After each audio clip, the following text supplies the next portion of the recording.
ईसाई मिशनरी पिछड़े क्षेत्रों में आम जनता को बीमारी से ठीक करने के लिए चंगाई सभा करते हैं। इस सभा में ईसा मसीह की प्रार्थना की जाती है। चंगाई सभा को यीशु चंगाई सभा या हीलिंग मीटिंग भी कहा जाता है। जहानाबाद में भी कई सालों से इस तरह की सभा की जा रही है। समय समय पर इस सभा को लेकर विवाद होता रहा है। फिलहाल जहां चंगाई सभा का आयोजन किया जाता है वह डीएम और एसपी के आवास के बगल में है। लगातार हो रही कानाफूसी के बीच न्यूज 18 की टीम चंगाई सभा में पहुंची। जब हमने प्रार्थना करने वाले और संदेश देने वालों से बात की तो उन्होंने कहा कि धर्म परिवर्तन जैसी कोई बात नहीं है। हम सब ईसा मसीह के संदेश को लोगों तक पहुंचाते हैं। वहां मौजूद लोगों में ज्यादातर महिलाएं थी। उन्होंने धर्म परिवर्तन की बात से इनकार किया। वहीं डीएम ने इस पर ऑन कैमरा प्रतिक्रिया देने से इनकार कर दिया। हालांकि उन्होंने ये जरूर बताया कि धर्म सभा की जानकारी उन्हें है, लेकिन धर्म परिवर्तन जैसी कोई बात की सूचना नहीं है।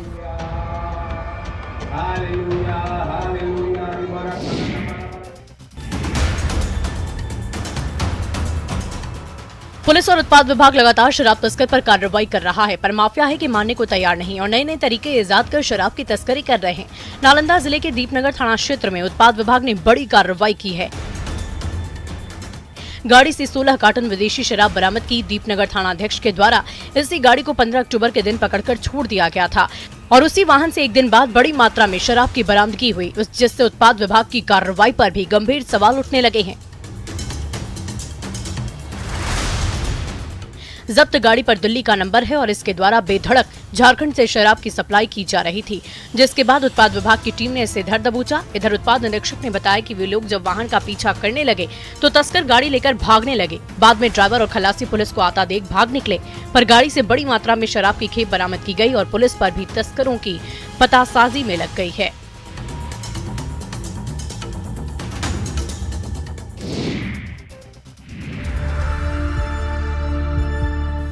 कहा जाता है कि जो असल में न्याय का हकदार होता है उसे न्याय मिल ही जाता है। ऐसा ही एक मामला बक्सर जिले के चौगाई प्रखंड से सामने आया है, जहां मुन्ना सिंह नाम के एक शख्स को 44 साल बाद न्याय मिला है।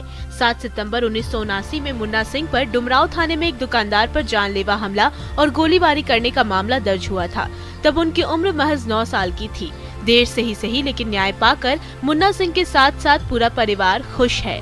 दरअसल मामला एसीजेएम के न्यायालय से वर्ष 2012 में किशोर न्याय परिषद में लाया गया, जिसके बाद कई बार अभियोजन पक्ष को गवाही के लिए बुलाया गया, लेकिन सुनवाई के दौरान कोई भी गवाह कोर्ट में उपस्थित नहीं हुआ। ऐसे में किशोर न्याय परिषद ने अभियुक्त मुन्ना सिंह को दोष मुक्त करते हुए रिहा कर दिया। भले ही न्याय मिलने में देर हुई, पर आखिर में मुन्ना सिंह निर्दोष साबित हो गया। कोर्ट के इस न्याय के बाद उसके परिजनों में खुशी का माहौल है।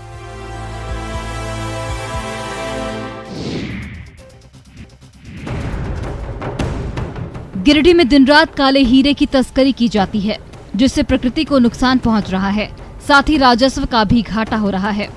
वहीं पुलिस प्रशासन भी इन कोयला चोरों पर लगाम लगाने की पूरी कोशिश कर रही है। अवैध खनन की सूचना मिलते ही पुलिस दबिश दे रही है।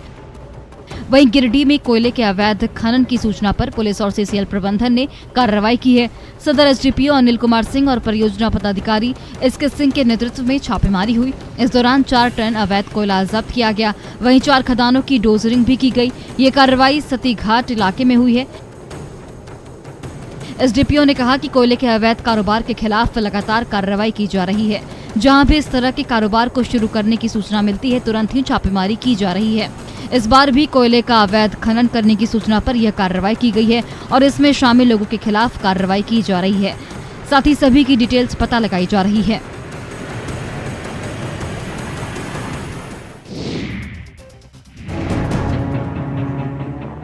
झारखंड में जर्जर सड़क का मुद्दा इन दिनों जोरों पर है। कहीं विधायक तो कहीं जनप्रतिनिधि सड़क की बदहाली को लेकर विरोध प्रदर्शन करने लगते हैं। वहीं रामगढ़ में तो स्कूली बच्चे ही हाथ में तख्ती लेकर खराब सड़क के विरोध में उतर आए हैं। दरअसल ये तस्वीरें रामगढ़ के बधानी नगर की हैं। मतकम्मा चौक से चिकोड़ लादी होते हुए रांची के चुट्टू पालू के NH 33 तक सड़क का हाल ऐसा है कि चलना तो दूर 2 मिनट खड़ा भी नहीं हुआ जा सकता। बारिश होती है तो हाल और बुरा हो जाता है। सड़क पर गड्ढे तो हैं ही, उन गड्ढों में पानी भर जाता है। हादसे के डर से सड़क पर स्कूल की बस नहीं आती है, जिससे बच्चे या तो स्कूल नहीं जाते हैं या कई किलोमीटर घूमकर दूसरे रास्ते से स्कूल पहुंचते हैं। बच्चों के इस विरोध प्रदर्शन में कई स्थानीय स्कूल के बच्चे भी शामिल हुए। बच्चे लगातार सड़क निर्माण की मांग कर रहे हैं।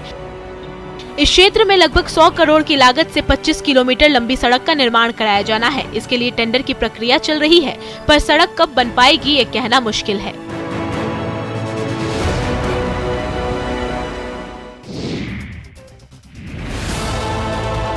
उत्तराखंड के केदारनाथ में एक हेलीकॉप्टर हादसे का शिकार हो गया है। हेलीकॉप्टर आर्यन कंपनी का बताया जा रहा है, जिसमें पायलट सहित 7 लोग सवार थे। सभी की मौत हो गई है। बताया जा रहा है कि खराब मौसम की वजह से यह हादसा गरुड़ चट्टी के पास हुआ है। रेस्क्यू ऑपरेशन जारी है। श्रद्धालु केदारनाथ में दर्शन करने के बाद वापस लौट रहे थे जब यह हादसा हो गया। रुद्रप्रयाग से 2 किलोमीटर की दूरी पर हेलीकॉप्टर दुर्घटनाग्रस्त हो गया। हेलीकॉप्टर क्रैश होने की तस्वीरें भी सामने आ चुकी हैं। तस्वीरें और वीडियो में देखा जा सकता है कि पहाड़ पर हेलीकॉप्टर का मलबा पड़ा है। दुर्घटना के शिकार हेलीकॉप्टर के एक हिस्से से बारिश के बीच आग की लपटें उठ रही हैं। वहीं हादसे की जगह पर घना कोहरा है।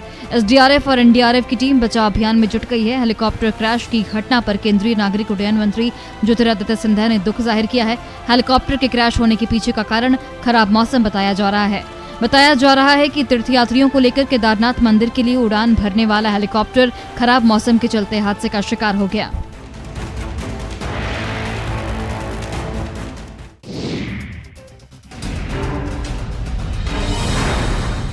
खगड़िया में गंगा और बागमती नदी के जलस्तर में एक बार फिर से बढ़ोतरी जारी है, जिसके कारण एक बार फिर बाढ़ जैसे हालात बनते जा रहे हैं।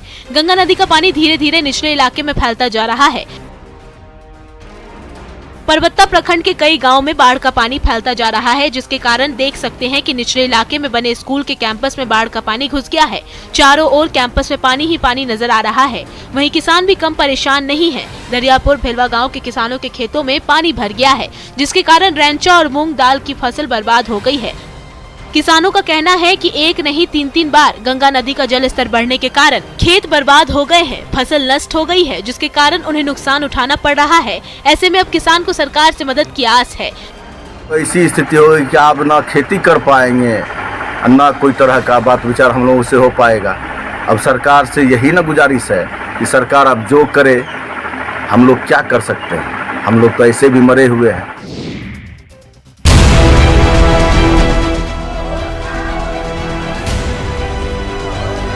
अरवल जिले के सदर अस्पताल परिसर में मेडिकल कॉलेज के छात्रों में काफी आक्रोश देखा गया।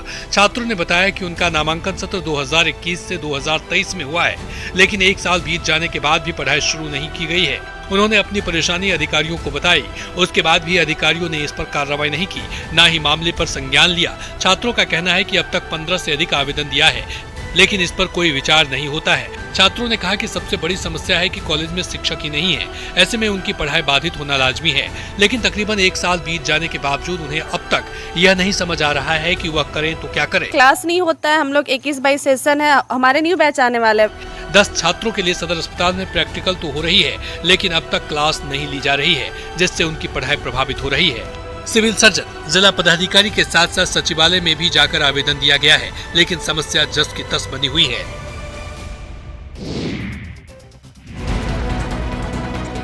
छपरा का दियारा इलाका शराब माफिया के लिए सेफ जोन बन गया है। डोरीगंज से लेकर रिविलगंज तक दियारा में शराब माफिया जगह जगह शराब निर्माण का काम कर रहे हैं, जिसको रोकने के लिए पुलिस नाकाम साबित हो रही है। हाल के दिनों में पुलिस ने यहां छापेमारी कर हजारों लीटर शराब को नष्ट किया है। वहीं 100 से अधिक लोगों को गिरफ्तार कर जेल भेजा है, लेकिन इसके बावजूद यह कारोबार थमने का नाम नहीं ले रहा।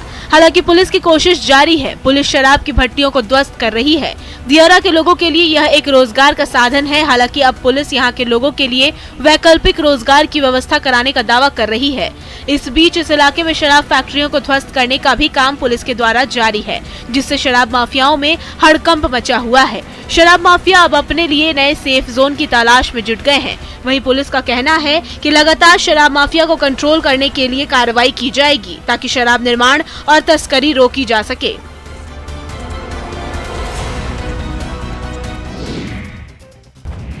जामताड़ा की पश्चिम बंगाल सीमावर्ती महेश मुंडा चेक पोस्ट पर बिहार से झारखंड के रास्ते होकर बंगाल की ओर ले जा रहे 37 मवेशी लदे ट्रक को नाला पुलिस ने धर दबोचा है। मिली जानकारी के अनुसार 2 ट्रक में कुल 27 गाय, 8 बैल और 2 बाछी लादकर बिहार से बंगाल की ओर जा रही थी। हालांकि चकनाका में वाहन खड़े करने के साथ ही दोनों ट्रक के चालक और खलासी खेत बहियार होकर भागने में सफल रहे, जबकि मवेशी सहित दोनों वाहन को नाला थाना लाकर पुलिस सुरक्षा में रखा गया है। इस संबंध में मामला दर्ज करते करते हुए पशु क्रूरता अधिनियम के तहत अज्ञात वाहन चालक और मालिक के खिलाफ कार्रवाई शुरू कर दी गई है। वहीं पुलिस अधिकारी ने बताया कि उन्होंने मवेशी लोड 2 ट्रक को पकड़ा है और सभी मवेशी लोड वाहन को अपने कब्जे में ले लिया है। सभी मवेशी को जांच के बाद गौशाला भेजा जाएगा। वहीं सब पर मामला दर्ज कर लिया गया है। उनकी तलाश की जा रही है। दरअसल इन दिनों पशु के अवैध कारोबार के खिलाफ पुलिस की सक्रियता बढ़ी है। बावजूद इसके पेशेवर अवैध कारोबारी अवैध धंधों को चलाने से बाज नहीं आ रहे हैं।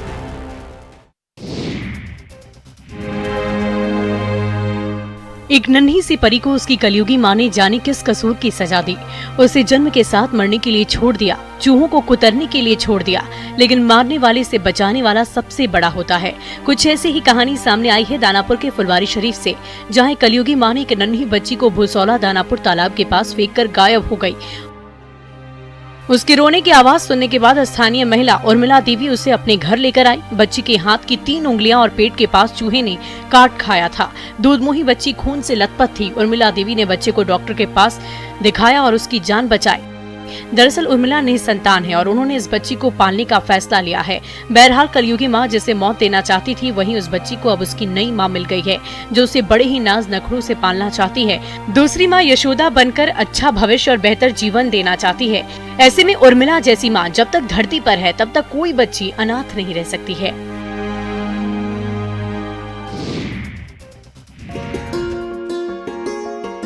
टेबल पर सजे रंग बिरंगे दियों को देखिए, जो सभी को आकर्षित कर रहे हैं। अब थोड़ी नजर इन मोमबत्तियों पर भी डालिए। अलग अलग रंग और अलग अलग डिजाइन की मोमबत्ती, जिसकी डिमांड न सिर्फ झारखंड में है बल्कि विदेशों में भी है। ये कलाकारी है इन खास बच्चों की, जो काफी हुनरमंद हैं। जमशेदपुर में जीवन संस्था के मंदबुद्धि बच्चों ने ऐसे दिए और खिलौने बनाए हैं, जिसे खरीदने के लिए सुबह से शाम तक लोगों का तांता लगा रहता है। इसकी डिमांड सिर्फ लौह नगरी में ही नहीं बल्कि विदेशों में भी हो रही है। जीवन संस्था के बच्चे मेक इन इंडिया थीम पर काम कर रहे हैं, जिसके तहत संस्था के सदस्य इन बच्चों को प्रशिक्षित कर हुनरमंद बनाने में जुटे हैं। अब जब बच्चों द्वारा बनाए गए दियों की डिमांड बढ़ गई है और इसे खरीदने के लिए सुबह से शाम तक शहरवासियों का तांता लगा रहता है, तो बच्चों की इस कामयाबी पर टीम को भी काफी खुशी हो रही है।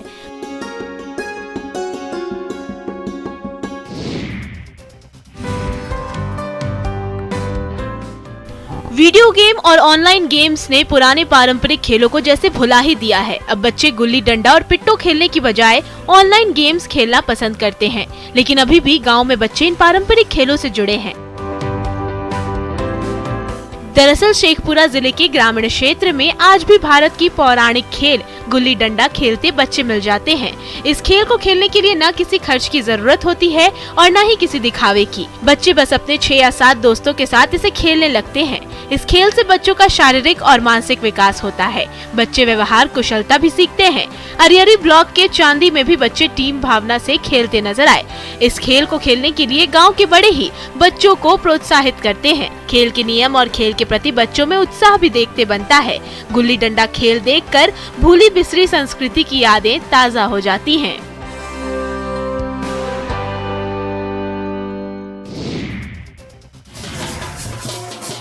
बिहार की बेटी ने एक बार फिर से प्रदेश का नाम रोशन किया है। इस बेटी पर पूरे राज्य को नाज है, तभी तो इनके स्वागत के लिए लोगों की भीड़ लगी हुई है।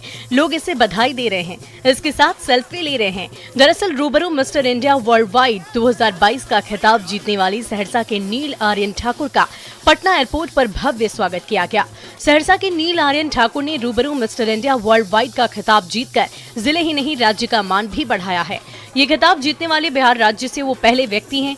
बता दें कि पिछले हफ्ते संपन्न हुई रूबरू मिस्टर इंडिया राष्ट्रीय स्तर की प्रतियोगिता चेन्नई में आयोजित की गई थी, जिसमें 36 प्रतिभागियों ने भाग लिया और कई राउंड पार करने के बाद बिहार का प्रतिनिधित्व करने वाली नील आर्यन ठाकुर ने मिस्टर इंडिया वर्ल्ड वाइड का खिताब जीता। नील आर्यन ने कहा कि कड़ी मेहनत के बाद ये सफलता मिली है। नील का कहना है कि अब वो मिस्टर मॉडल वर्ल्ड वाइड में काजाकिस्तान में प्रदर्शन करेंगे और प्रदेश का नाम और भी ज्यादा रोशन करने की कोशिश करेंगे।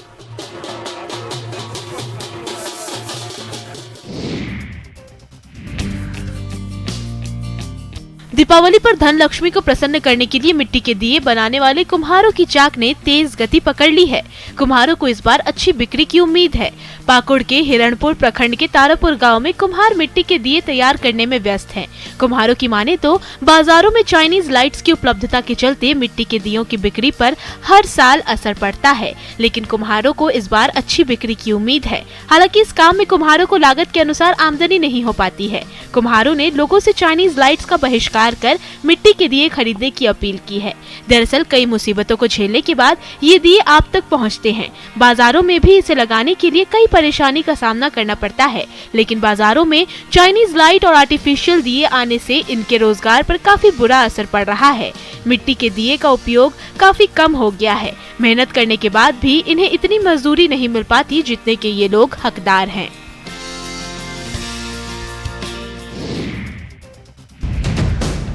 हाथ में किताब, कंधे पर बैग लिए इन बच्चों को देखिए, जो अपनी जान जोखिम में डालकर नाव पर बैठकर स्कूल जा रहे हैं। इस छोटी सी लकड़ी की नाव पर बैठकर ये बच्चे स्कूल जा रहे हैं। जान भी बचानी है और भविष्य भी बनाने की मजबूरी इन बच्चों के चेहरे पर साफ देखी जा सकती है। डरे सहमे बच्चे हर दिन ऐसे ही स्कूल पहुँचते हैं, पर अभी तक प्रशासन ने इन बच्चों के लिए बड़ी नाव का इंतजाम नहीं किया। दरअसल भागलपुर में गंगा उफान पर है। गंगा के जलस्तर में लगातार वृद्धि देखी जा सकती है, जिससे कि गंगा के पास रहने वाले लोगों को काफी परेशानियों का सामना करना पड़ रहा है। खासकर स्कूली बच्चों को खासा परेशानियों का सामना करना पड़ रहा है। राजंदीपुर पंचायत के 40 से 50 बच्चे हर रोज छोटे नाव के सहारे जान हथेली पर रखकर प्राथमिक स्कूल पढ़ने जाते हैं। सभी स्कूली बच्चों को प्रधान अध्यापिका निरंजन कुमार और शिक्षिका प्रियंका देवी नाव से लेकर स्कूल जाते हैं। नाव पर चढ़कर स्कूल जाने में बच्चों को डर लगता है, लेकिन बच्चों का फिलहाल परीक्षा चल रहा है, इसलिए स्कूल जाना भी जरूरी है। बता दें, लगातार 2 महीने में राजंदीपुर पंचायत का इलाका बाढ़ की चपेट में आ चुका है।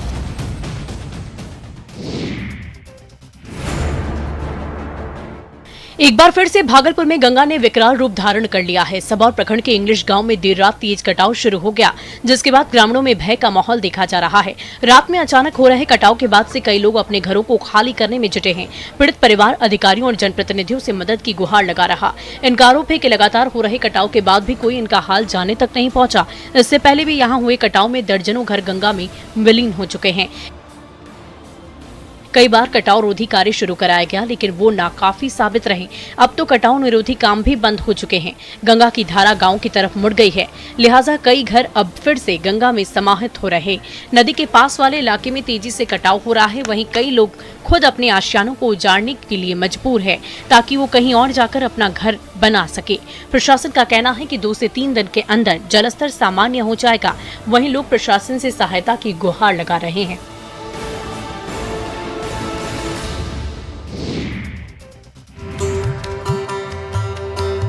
बेगूसराय के सिमरिया गंगा धाम कल्पवास मेले में दूर दूर से श्रद्धालु पहुंचे हैं। 1 महीने तक ये मेला चलता है, लेकिन इस बार प्रशासन की उदासीनता के चलते कल्पवासियों को परेशानियों का सामना करना पड़ रहा है। दरअसल कार्तिक मास में गंगा एक बार फिर अपने रौद्र रूप में है और लगातार जलस्तर में वृद्धि हो रही है। आलम यह है कि अब कल्पवासियों के द्वारा बनाई गई कुटिया तक में गंगा का पानी घुस चुका है, जिससे कल्पवासी बाढ़ के बीच रहने को मजबूर हैं। वहीं दूसरी ओर कल्पवासियों का आरोप है कि जिला प्रशासन के द्वारा समुचित व्यवस्था नहीं की गई है, जिससे कि उन लोगों को सही ढंग से बिजली तक नहीं मिल पा रही है। इतना ही नहीं, मेला क्षेत्र में दुकानदारों के द्वारा भी सामानों की अत्यधिक कीमत की वसूली की जा रही है, जिससे कल्पवासी परेशान हैं। वहीं ये लोग जिला प्रशासन से सहायता की गुहार लगा रहे हैं, ताकि उन्हें परेशानियों का सामना न करना पड़े।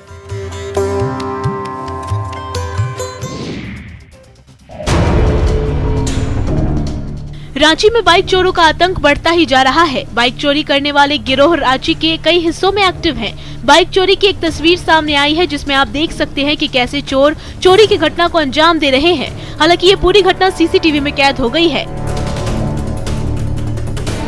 ये देखिए, ये शातिर चोर हेलमेट पहनकर ही चोरी करने आया है। काफी देर तक बाइक के पास घूमता हुआ नजर आ रहा है और माहौल का जायजा ले रहा है। जब चोर को अंदाजा हो जाता है कि कोई उसे नहीं देख रहा, तो वो चुपचाप बाइक के पास आता है और बाइक का लॉक खोलकर बाइक लेकर वहां से फुर्र हो जाता है। त्योहारी सीजन में शहर में भीड़ रहती है और चोर इसी का फायदा उठाकर चोरी की घटना को अंजाम देते हैं। ये तस्वीर रांची के SBI बिल्डिंग दिल्ली मार्केट के पास की है। हालांकि पीड़ित ने मामले की शिकायत पुलिस में की है, जिसके बाद पुलिस CCTV फुटेज के आधार पर चोर का पता लगाने की कोशिश कर रही है।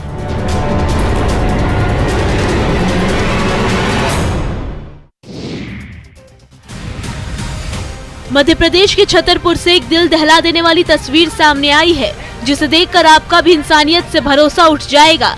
ये देखिए इस शख्स को जिसने एक मासूम को कुएं में लटका रखा है।